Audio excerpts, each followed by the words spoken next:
our lesson today. The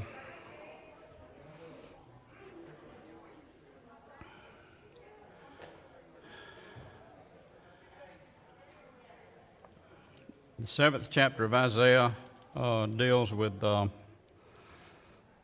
promises God made to Ahaz and to the southern kingdom. And let's set the stage of what we are looking at today and the characters that we're talking about. The northern kingdom is Israel or Ephraim, and the king is King Pekah, P-E-K-A-H, and I may be pronouncing that wrong. The southern kingdom is a kingdom of Judah. Of course, they divided, and it's King Ahaz, and their capital is Jerusalem, and the capital of the northern kingdom is Samaria. We're going to be talking about Syria, and the king of Syria is, it's modern-day Syria. It's Aram, the kingdom of Aram, which is modern-day Syria, and that king is King Rezin, R-E-Z-I-N. And then we're talking about the Assyrian Empire, which is the northeast of those places. So let's set the stage a little bit for this. This takes place when northern kingdom of Israel and the kingdom of Aram, modern-day Syria, had joined forces to resist the Assyrian Empire to their northeast. They were wanting to commit war against them, and they had joined forces. And they asked King Ahaz of Judah to join their coalition so they could have a united front against the Assyrians. And they did this for more than one reason. Of course, they wanted them to have their military, but secondly, they didn't want the southern kingdom, Judah, to fight them on their southern front while they were fighting Assyrians on the northern front. So they were concerned about that, so they asked Judah to join them, and Judah didn't want to. The king of Judah, Ahaz, he felt like they would eventually take his country over, and that was really part of their plan, was to get in there and set up their own king and their own kingdom. So Ahaz did not want to join this coalition, and they really had ideas of joining the Assyrians. And this is where chapter 7 starts of Israel, and we start actually on verse 7, but I want to read you just chapter 1 through 6 just to kind of set the stage of Isaiah chapter 7, verses 1 through 6. And it came to pass in the days of Ahaz, the son of Jotham, the son of Uzziah, king of Judah, that Rezin, the son of Syria, and Pekah, the son of Remaliah, king of Israel, went up toward Jerusalem to war against it, but could not prevail against it. And it was told the house of David, saying, Syria is confederate with Ephraim. The house of David is Judah, and Ephraim is the northern kingdom, Israel. And his heart was moved, and his heart of his people as the trees of the wood was moved with the wind. They were scared, so they were frightened of this coalition that they had put together. Then said the Lord unto Isaiah, Go forth now to meet Ahaz, thou and Shear-Jashub, thy son, at the end of the conduit of the upper pool and the highway of the fuller's field, and say unto him, Take heed and be quiet, fear not, neither be faint-hearted, for the two tails of these smoking firebrands, for the fierce anger of Rezin, I don't know how you pronounce that, Rezin with Syria and the son of Remaliah. So he told them to not be afraid of this coalition that they had put together, and the smoking firebrands were these two countries, because Syria, Ephraim, and the son of Remaliah have taken evil counsel against thee, saying, Let us go up against Judah and vex it, and let us make a breach therein for us, and set a king in the midst of it, even the son of Tabeel. So they had planned to get Judah to join them, but they were going to ultimately get rid of the king of Judah and insert their own king. And I looked this guy up, T-A-B-E-A-L. Best I can determine, he was either a general or a commander of either the Syrian army or the Israel army. I'm not sure which. So they were going to set up their puppet to be over the kingship of Judah. Now, in verse 7, where today's lesson starts, it says, "Thus says the Lord God, it shall not stand, neither shall it come to pass." So what God told the king of Judah through his prophet Isaiah was, this coalition is not going to work. It's not going to stand. Don't fear it. And for the head of Syria is Damascus, and the head of Damascus is Rezin, and wherein 65 years shall Ephraim be broken, that it be not a people. So those two countries were going to be destroyed, and they were going to be destroyed by the Assyrians. And the head of Ephraim is Samaria, and the head of Samaria is Remaliah's son, which I think is Rezin, not, Peak, I believe. If you will not believe, surely you shall not be established. So he's telling him that he's going to, that coalition is not going to survive.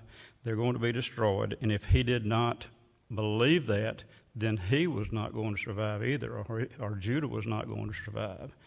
So he made him a promise that he would take care of him if he believed, but he has to believe and accept what God is saying. And we have that same thing happening in our lives today. We have all God's promises, and sometimes we'd rather figure things out ourselves and look for our own strength, which is minimal, rather than accepting what God has for us. Moreover, in verse 10, moreover, the Lord spoke unto Ahaz, saying, Ask thee a sign of the Lord thy God, ask it either in the depth or in the height above. So he was saying, this is what I'm going to do, and ask for a sign, and I will give you a sign that this is going to be accomplished. And really what he's saying is the sky's the limit. You can ask whatever you like, and I will do it to give you a sign to show you that I'm going to be with you, and this coalition is not going to stand up against you. But Ahaz, if you read the history of Ahaz was not a godly man, and he didn't really want to follow the leadership of God. He wanted to do what he wanted to do. And so he started to try to figure out a way to get out of having the sign given to him, because if God gave him a sign and he obeyed that sign, then he would have to follow what God said. And he didn't want to follow what God said. He wanted to do what he wanted to do, which was he had more confidence in the Assyrians protecting him than he did in God's protection. So the Ahaz said in verse 12, I will not ask, neither will I tempt the Lord. Now, we're not to tempt the Lord, but the Lord, in this case, wasn't being tempted. He was making an offer. So he initiated himself. Ahaz didn't ask for it. God provided it for him, or was going to provide it for him. And he said, I will not tempt the Lord. So again, if he was using, I guess, language that he knew that would get him off the hook, where he didn't have to commit himself to the leadership of the Lord, to God, and he could do what he wanted to do, which he felt more comfortable, apparently, aligning himself with the Assyrians than he did obeying the will of God. And we do that. You look back and you think, how could he do that? How could he be so ignorant that he would not do that? First of all, he was out of the will of God. He was not he was not a godly man. And I think he later, I can't remember the exact time frame, but he set up idols, and he did these things, and he was not worshiping the true and living God. So he was not following that leadership. He was looking to himself for his own leadership. And if we look to ourselves, lots of times we look in the wrong direction. So that's what he was doing. And in verse 13, and he said, Hear ye now, O house of David. And this is Isaiah speaking God's words. O house of David. No, house of David is Ahaz. Ahaz was the descendant of the house of David. So he didn't even bother to acknowledge his name. He just told him of the lineage that he was part of, that he was the lineage of David. So he didn't acknowledge kind of who he was, other than that he was a descendant of David. Is it a small thing that you weary man, but will you weary my God also?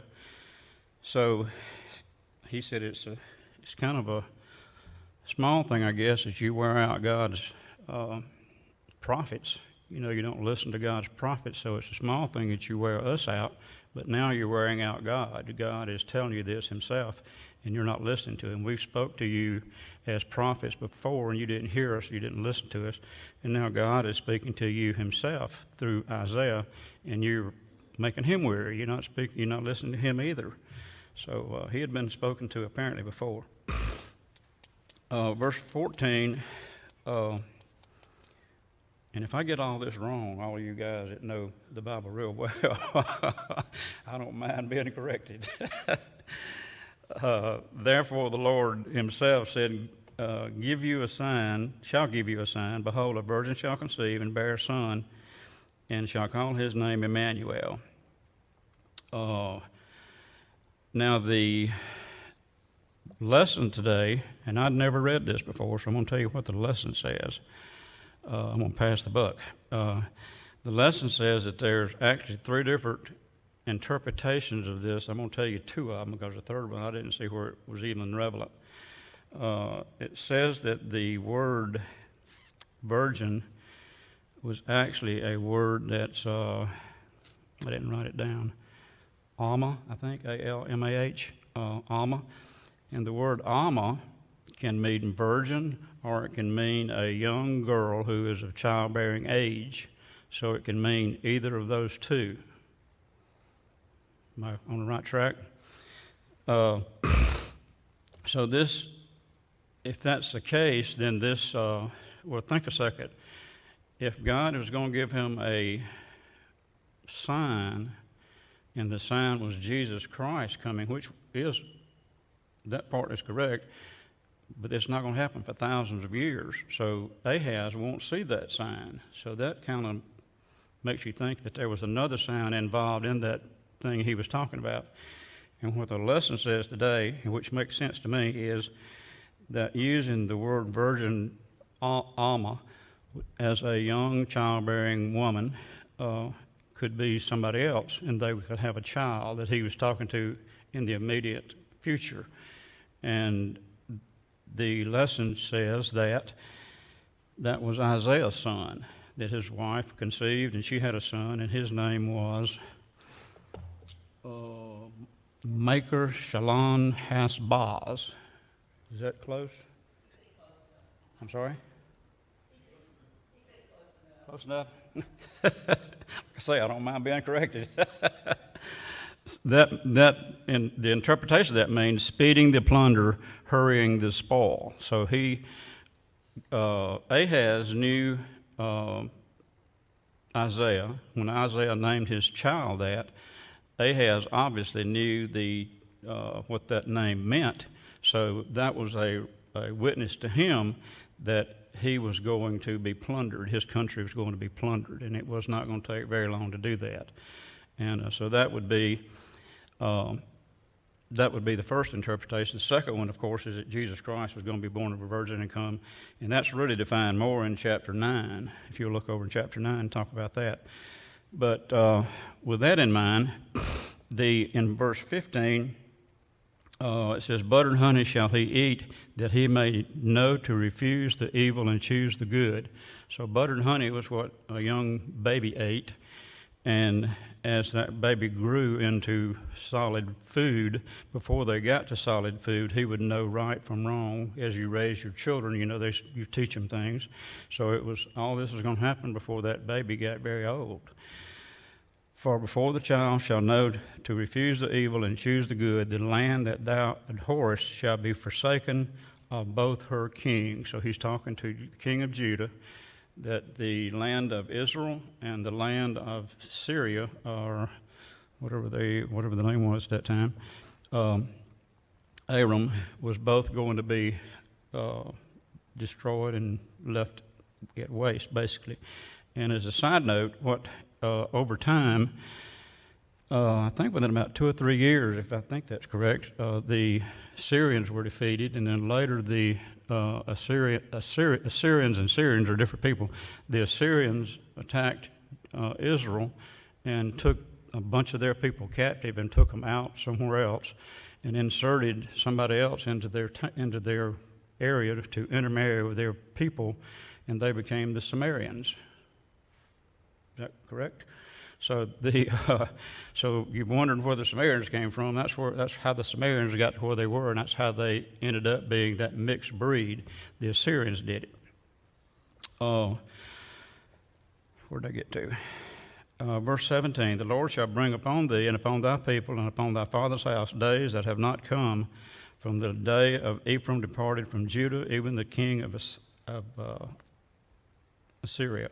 So he was telling him in verse 17 that they're going to see things happen to them that they have never seen since the country has been divided. Since the time that Israel went their way and Judah went their way, they've never seen what's fixing to happen to them. And over time,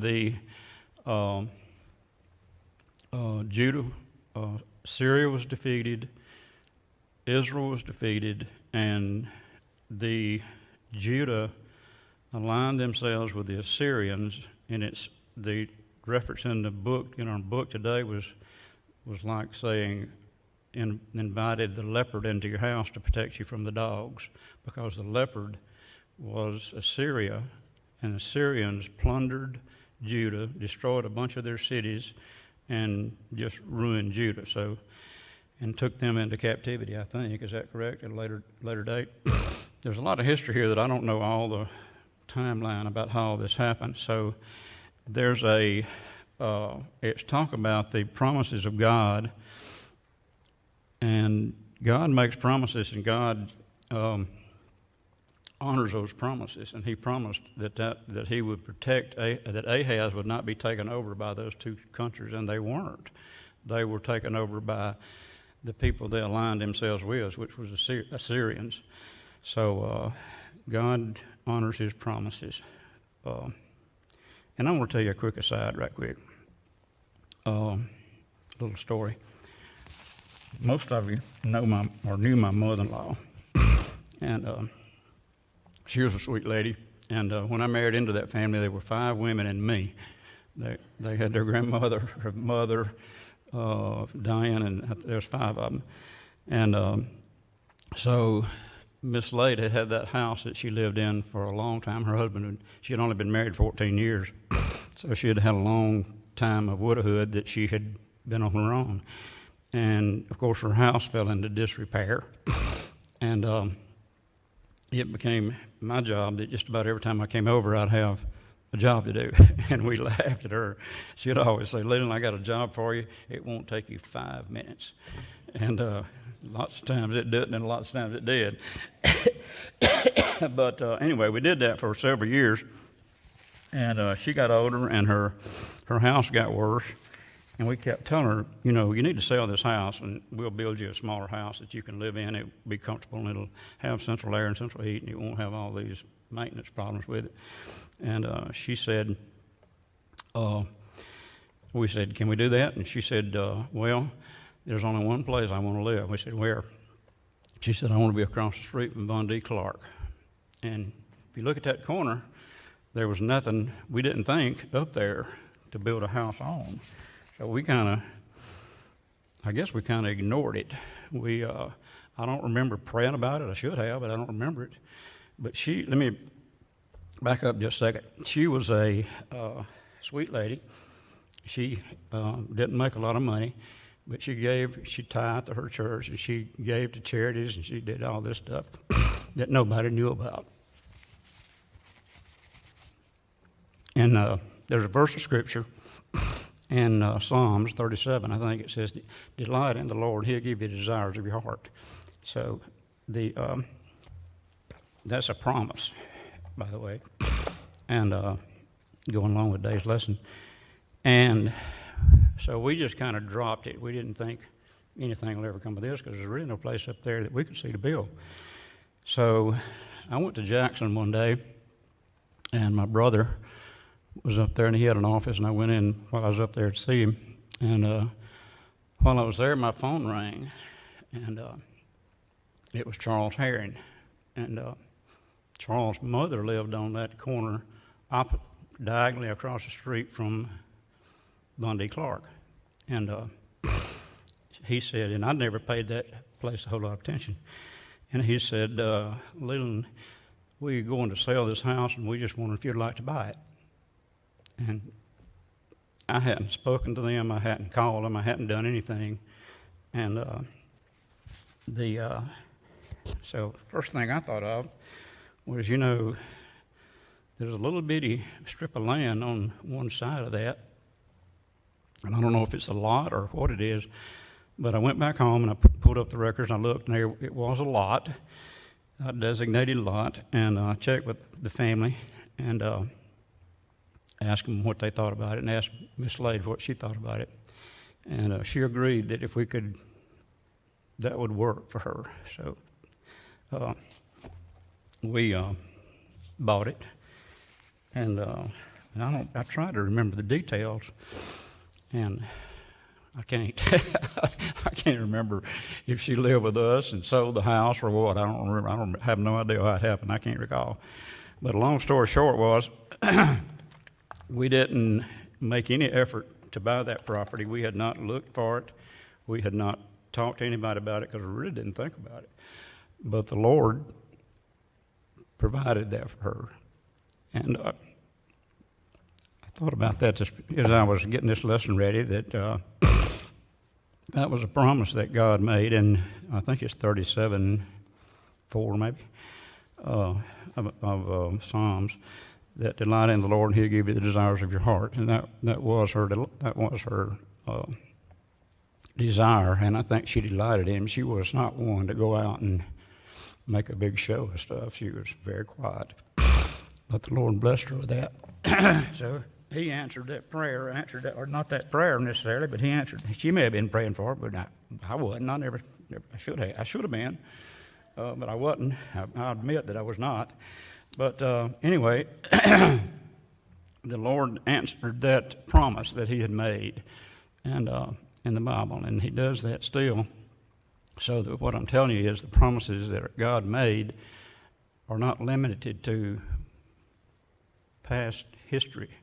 That's still in effect today. He honors His prayer. He honors His promises today. Okay, that's all I got. Thank you all so much for being here.